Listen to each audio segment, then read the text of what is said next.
Dit gedicht is in wording.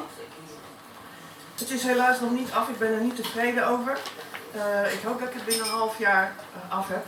Het is wel helemaal af, maar het rijmt niet zoals ik wil.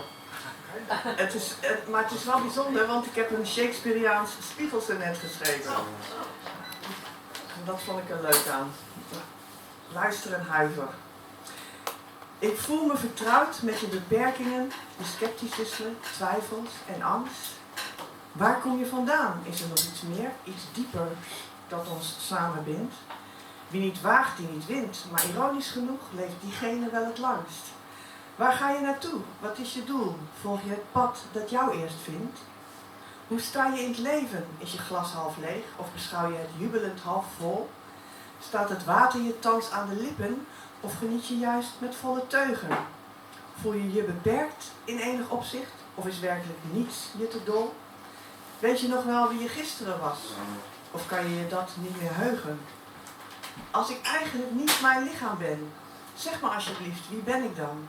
Is deze wereld wel echt? Of slechts een droom die supersnel vervliegt? Ben ik dien ten gevolge geen vrouwspersoon, geen kind en ook geen man? Hoe pluk ik in hemelsnaam mijn oog uit, zodra het mij falikant bedriegt? Geen ochtend zo schoon als een genadig moment van welgelukzalig ontwaken, waardoor je je niet alleen bewust wordt en verlicht, maar in extase kunt geraken. Als ik voel dat ik ziel ben en ontegenzeggelijk geweldig veel meer dan dit kan, ben ik dan jij, ben jij dan ik? Wie is de held en wie de schlicht? Als jij je onverklaarbaar meer vrouw voelt in het bonkige lichaam van een man, wat veroorzaakt die zachte identiteit die je keihard ontkent tijdens de biecht?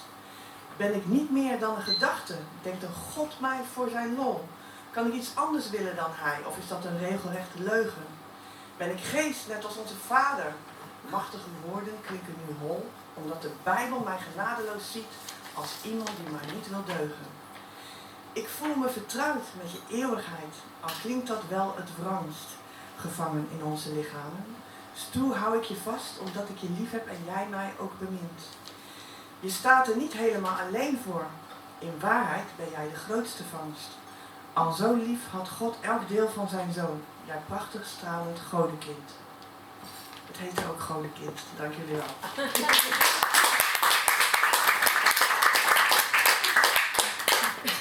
Het gouden meisje, Yvonne Lieberhoff.